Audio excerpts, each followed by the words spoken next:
உங்க தென்னை மரத்தை வெள்ளை ஈ தாக்குதல் இருந்து காப்பாத்த இந்த வீடியோவை கடைசி வரைக்கும் மறக்காம பாருங்க. வணக்கம், நான் உங்க ஐடி விவசாயி. வெள்ளை ஈ தாக்குதல் பத்தி நான் இதுக்கு முன்னாடி பார்ட் 1 2 வீடியோ போட்டிருக்கேன். இந்த வீடியோ பார்க்கறதுக்கு முன்னாடி அந்த வீடியோ பார்த்துட்டு வந்தீங்கன்னா இன்னுமே உங்களுக்கு தெளிவா இருக்கும். இந்த வருஷம் தமிழ்நாட்டுக்கு வந்திருக்க இந்த தாக்குதல் இதுதான் முதல் முறையான்னு கேட்டீங்கன்னா அதுதான் இல்ல. இதுக்கு முன்னாடி 2016லயும் 2022லயும் இதே மாதிரி தாக்குதல்கள் தமிழ்நாட்டுக்கு வந்திருக்கு.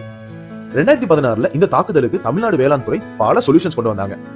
அதுல நிறைய எஃபெக்டிவான சொல்யூஷன்ஸ் இருந்துச்சு. அதுல சிலது பார்த்தோம்னா எல்லோ ட்ராப்.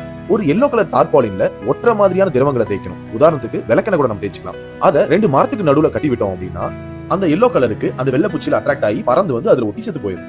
இது இல்லைன்னா 1 கிலோ மைதா மாவை 20 லிட்டர் தண்ணியில கலந்து நல்ல ஜெட் ஸ்ப்ரேயை வச்சு தென்னை ஓலையில பின்பக்கமும் முன்பக்கமும் அடிச்சு விடணும். இதனால என்ன ஆகும்னு கேட்டீங்கன்னா இந்த வெள்ளை பூச்சி இந்த மாவுல டிராப் ஆகி செத்துரும். மேலும் தென்னை ஓலை மேல இருக்கிற கருப்பு பூஞ்சையை இந்த மைதா மாவு ஊட்டி உரிச்சு எடுத்துரும். இதனால எப்பவும் போல ஒளிச்சேர்க்கை நடக்கும். ரொம்பவும் கட்டுப்படுத்த முடியாத இடத்துல தான் விவசாயிகள் தென்னை மரத்தை வெட்டி மத்த மரத்துக்கு பரவாம காப்பாத்தினாங்க.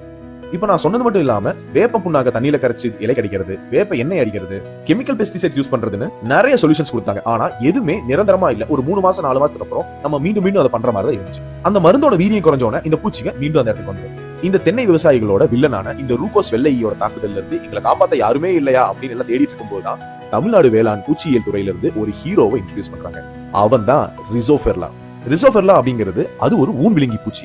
அந்த இந்த ரிசோஃபெர்லா ஊன் விழுங்கிய ஒரு ஹீரோன்னு சொல்றேன்னா இது நீங்க வாங்கி விடுற தோட்டத்துல மட்டும் இல்லாம எங்கெங்கெல்லாம் இந்த வெள்ளை பூச்சி இருக்கோ அதை தேடி சாப்பிட்டு அதை அழிச்சிடும்.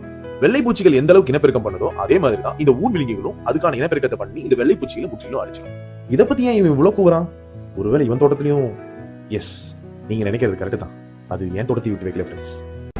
அசையாத மரம் ஒன்று உயிர்ந்தது கீழே. டிஸ்கிரிப்ஷன்ல இதுக்கான தமிழ்நாடு வேளாண் துறை கான்டாக்ட் நம்பர் அட்டாச் பண்ணிருக்கேன். அவங்களுக்கு கால் பண்ணி நீங்க ஆர்டர் பிளேஸ் பண்ணிக்கலாம். நான் இந்த ரிசோஃபெர்லாவை என் தோட்டத்தில் விட்டு 2 மாசம் ஆகுது. இது எப்படி யூஸ் பண்றதுன்னு இதோட ரிசல்ட் என்னங்கிறத அடுத்த வீடியோல பார்க்கலாம்.